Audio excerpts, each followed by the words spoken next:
নমস্কার বন্ধুরা, BP food কিচেনে সবাইকে স্বাগত। আজ আমি বানাবো রোল সিঙ্গাড়া, যেটি কোনো কিছু ঝামেলা ছাড়াই এবং খুব সহজে আপনারা বানিয়ে ফেলতে পারবেন।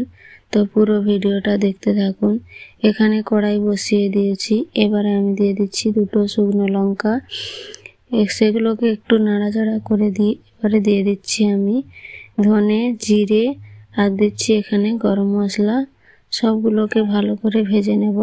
গরম মশলার মধ্যে নিয়েছি দারচিনি, লবঙ্গ, এলাচ আর নিয়েছি গোলমরিচ আর তেজপাতা। সবগুলো ভাজা হয়ে গিয়েছে, এবারে আমি উঠিয়ে নেব। এবারে ওই কড়াতেই দিয়ে দিচ্ছি সামান্য পরিমাণে জল।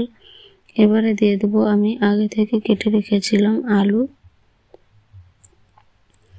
সামান্য লবণ দিয়ে আলুগুলোকে ঢেকে সিদ্ধ হতে দিয়ে দেব। এবারে আমি এখানে নিয়েছি 2 বাটি ময়দা, তাতে দিয়ে দিচ্ছি সামান্য পরিমাণে লবণ আর দিয়ে দেব ময়ানের জন্য সাদা তেল। আপনারা যেমন ময়দাটা দেবেন সেরকম তেল দিতে হবে।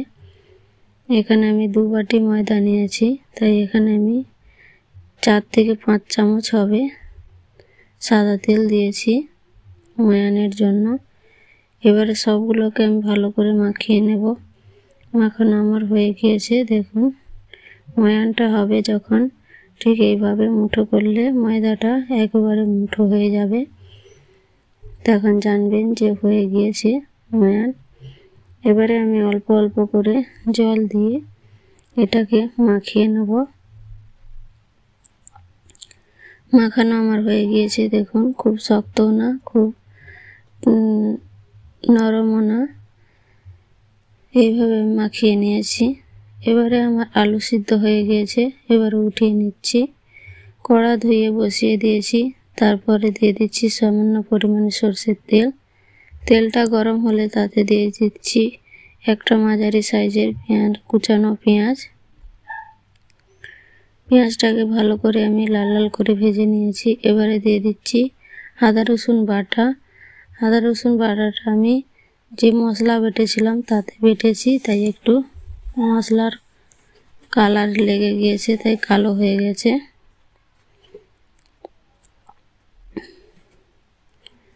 এবারে সবগুলোকে ভালো করে আমি ভেজে নেব। এবারে দিয়ে দিচ্ছি একটা কাঁচা লঙ্কা কুচি। সবগুলোকে একটু নেড়ে চেড়ে এবারে দিয়ে দেবো আমি জল। এখানে জল অল্প দিয়েছি, দিয়ে একটু নাড়াচাড়া করে এবারে দিয়ে দিচ্ছি আমি সামান্য পরিমাণে হলুদের গুঁড়ো আর দিচ্ছি সামান্য পরিমাণে লঙ্কার গুঁড়ো।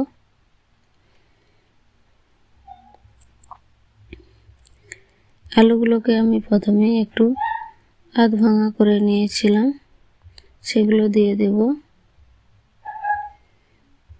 এইভাবে হাতের সাহায্যে একটু ভেঙে নিয়েছি। এবারে সব মশলার সাথে একসঙ্গে মিক্স করে নেব।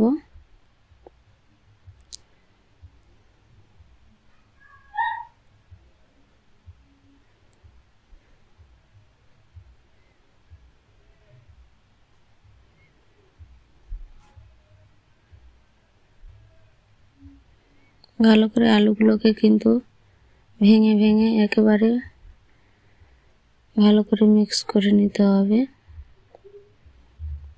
এবারে দিয়ে দেবো সামান্য পরিমাণে লবণ। লবণটা আমি আলু সিদ্ধার সময় দিয়েছিলাম, তাই এখানে অল্প দিলাম। আর দিচ্ছি এখানে যে ভাজা মশলা তৈরি করেছিলাম, সেই ভাজা মশলা 1.5 চামচ দিয়েছি এখানে আমি।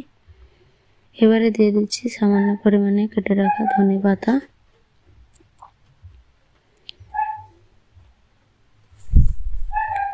সবগুলোকে ভালো করে মিক্স করে নেব আর 2-3 মিনিটের জন্য। এবারে আমার হয়ে গিয়েছে, উঠিয়ে নেব।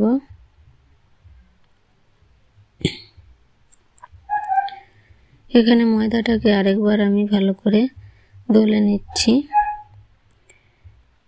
এবারে এখানে আমি ময়দার ছোট ছোট লেচি কেটে নেব। খুব বেশি বড় না, খুব বেশি ছোটও না, মাঝারি সাইজের। লুচির থেকে একটু বড় সাইজের লুচি কাটতে হবে।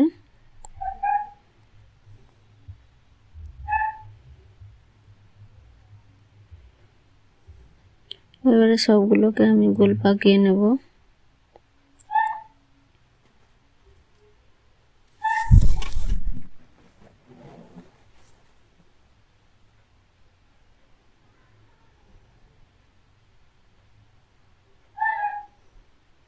এখানে একটা আমি নেচি নিয়েছি, এবারে আমি রুটির মতো বেলে নেব।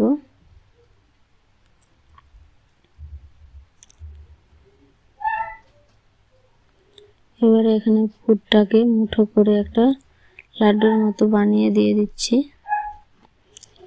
এবারে এক সাইডে আলুর পুরটা দিয়েছি, আর এক সাইডে আমি ছুরির সাহায্যে এইভাবে ছোট ছোট করে কাট লাগিয়ে নিয়েছি। এবারে সামান্য পরিমাণে অল্প জল দিয়ে দিলাম। এখানে আপনারা জলের বদলে ময়দা গুলিও দিতে পারেন। এবারে এইভাবে দুপাশটা মুড়ে দিয়ে এবারে রোল পাকিয়ে নিল।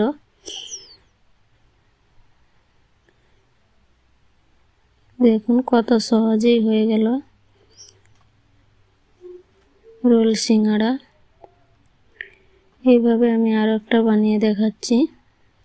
দু সাইডটা মুড়ে দিয়ে একটু চেপে দিলেই কিন্তু হয়ে যাবে।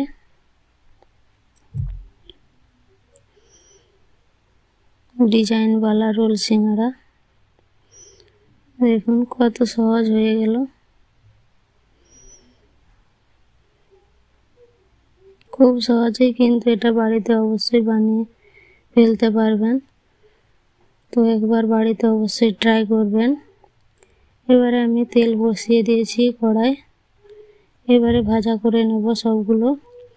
গ্যাসটা প্রথমে কিন্তু একটু তেলটা গরম করে নিয়ে এবারে গ্যাসটাকে লো করে এগুলো আমি দিয়ে দেব ভাজার জন্য।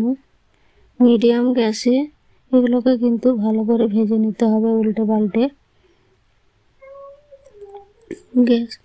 গ্যাসের ফ্লেমটা কিন্তু হাই করা চলবে না, হাই করে দিলে কিন্তু তাহলে ভিতর পর্যন্ত ভাজা হবে না। এখন ভাজা আমার হয়ে গিয়েছে, এবার আমি উঠিয়ে নেব।